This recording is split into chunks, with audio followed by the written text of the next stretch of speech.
नमस्कार।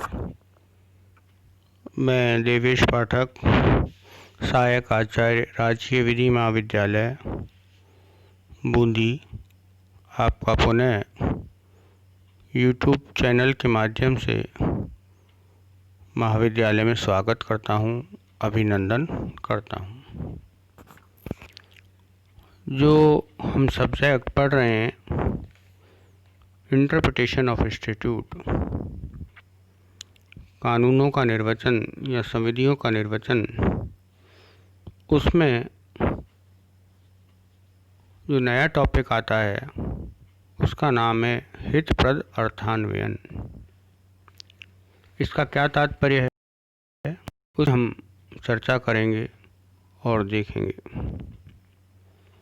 कि यदि कोई कानून किसी विशेष वर्ग के लिए, किसी विशेष ग्रुप के लिए, उनके हित के लिए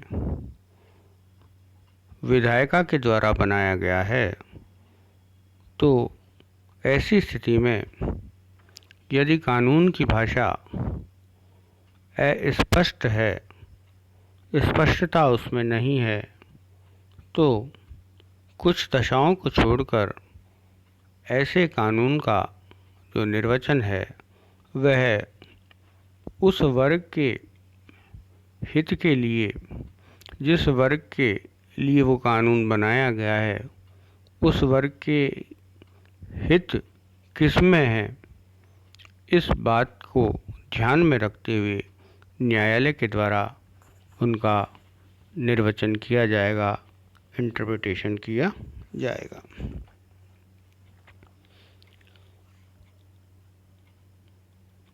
इसको हम दूसरे शब्दों में कहें कि किसी कानून में प्रयोग किए गए शब्दों का प्राकृतिक अर्थ स्पष्ट है, कुछ अवस्थाओं को छोड़ देता है, तो शब्दों को खींच तान कर इन अवस्थाओं को उनमें सम्मिलित नहीं किया जा सकता। परंतु यदि शब्दों के प्राकृतिक अर्थ उस कानून के उद्देश्यों को प्राप्त न कर सकें तो उनको विस्तृत अर्थ दिया जा सकता है।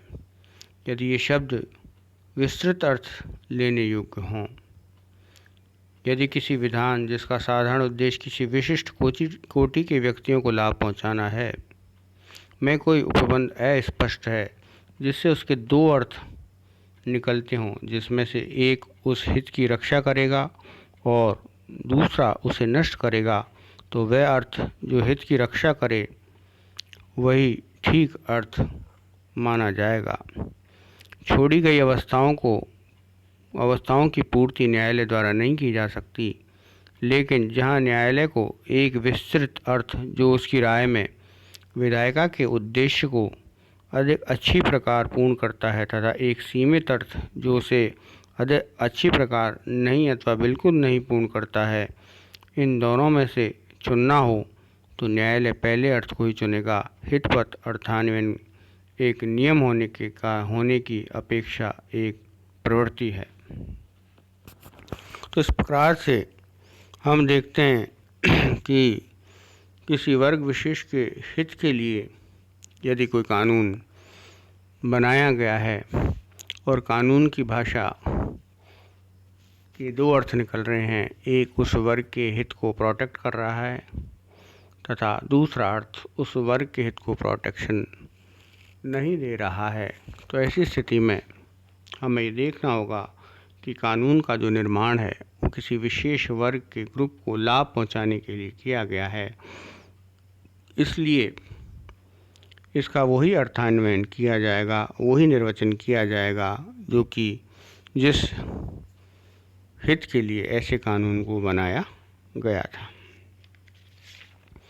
इसमें यदि हम केस लॉ देखें तो हम पाएंगे कि कन्हई लाल बनाम परम निधि का जो केस है AIR 1957 का, उसमें प्रत्यार्थी ने अपीलार्थी जो एक ठेका किराएदार था के विरुद्ध बेदखली की डिक्री निष्पादित करना चाहा।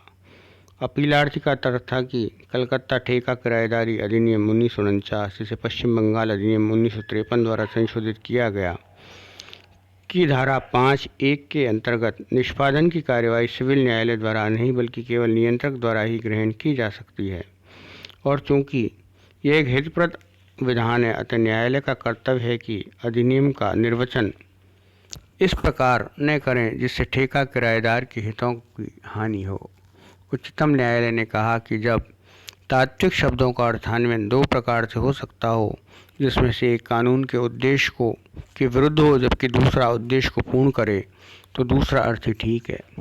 परंतु यदि प्रयुक्त शब्दों का एक ही अर्थ निकलता हो तो वही अर्थ विधायिका का आशय माना जाना चाहिए। यह निर्णय किया गया कि उपबंध उन स्थितियों पर लागू नहीं होता जिनमें पूर्व में ही भूस्वामी ने बेदखली की डिग्री प्राप्त कर ली है। तो इस प्रकार से ये स्पष्ट किया गया कि जहाँ दो अर्थ निकल रहे हों तभी इसका प्रयोग किया जा सकता है। दूसरा बहुत ही इंटरेस्टिंग केस है, वो है मनोहर लाल बनाम पंजाब राज्य, AIR 1961। इस मामले में पंजाब व्यापार कर्मचारी अधिनियम 1949 की संवैधानिकता का प्रश्न था। इस धारा के अनुसार वे सभी दुकानें और संस्थापनाएं जिन पर यह अधिनियम लागू होता है सप्ताह में एक दिन बंद रहेंगी। अपीलार्थी का तर्क था कि यह संविधान के अनुच्छेद 19(1)(6) जिसमें कि व्यापार का अधिकार दिया गया है के प्रतिकूल है। उच्चतम न्यायालय ने निर्णय दिया कि यह इस अनुच्छेद के प्रतिकूल नहीं है, क्योंकि यह कर्मचारी के स्वास्थ्य तथा दक्षता का ध्यान रखती है और इसलिए दुकानदार के मूलभूत अधिकारों पर युक्त निर्बंधन है। यदि व्यापार में दुकानदार तथा उसके परिवार के सदस्य ही सम्मिलित हों तो भी यह सिद्धांत यही रहेगा, समान आधारों पर कर्मचारी के कार्यों की अवधि एवं दुकानों तथा संस्थापना बंद होने का निश्चित समय भी अनुच्छेद 19(1)(6) के अंतर्गत व्यापार और वाणिज्य के मूलभूत अधिकारों का हनन नहीं है, इसलिए संवैधानिक नहीं है। क्योंकि जो कानून बनाया गया था उसमें एक दिन की छुट्टी का प्रावधान था, जिससे कि कर्मचारी जो दुकान में काम कर रहे हैं वो रेस्ट कर सकें। रेस्ट मनुष्य के लिए बहुत आवश्यक है, जिससे कि वो आगे आने वाले सप्ताह में और अच्छी तरह मन लगा करके काम कर सके। अन्यथा उसको रेस्ट नहीं मिलेगा तो वह उचित प्रकार से काम नहीं कर पाएगा। तो ये बेनिफिट किसके लिए था? लोगों के लिए था। इसलिए कोर्ट ने कहा कि नहीं, अनुच्छेद 19(1)(6) कुछ ही कहता हो, लेकिन चूंकि ये सिद्धांत किसके लिए बनाया गया है, उनके लाभ के लिए बनाया गया है, इसलिए उनको सप्ताह में एक दिन की छुट्टी अवश्य जो दी जानी चाहिए। इसी के साथ एक अन्य केस है यू उनियोची बनाम केरल राज्य, AIR 1964।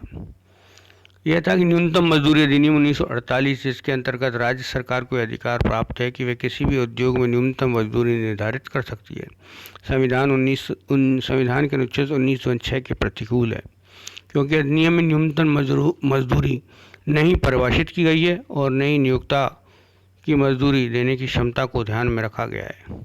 अधिनियम की संविधान के अनुकूल बातें करते हुए न्यायालय ने कहा कि अधिनियम एक हितप्रद विधान होने के कारण कर्मचारी के पक्ष में ही निर्वाचित किया जाएगा।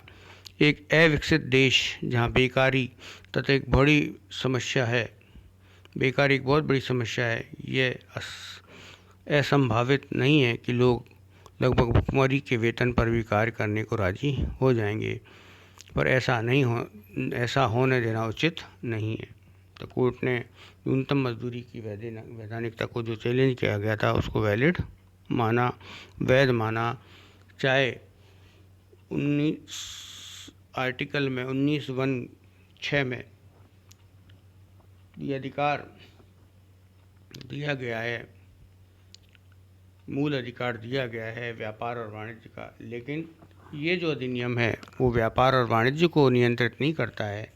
ये तो वे व्यक्ति जो उस व्यापार और वाणिज्य में लगे हुए हैं उसको साप्ताहिक अवकाश देने की पेशकश देने की कानून बनाया गया है, इसलिए ऐसे कानून को सख्ती से लागू किया जाएगा और इस पर जो भी कहें न्यूनतम मजदूरी है वो जो है दिलवाई जाएगी। इसमें और भी केस हैं, वो आगे आने वाले वीडियो में मैं आपको बतलाऊँगा। धन्यवाद।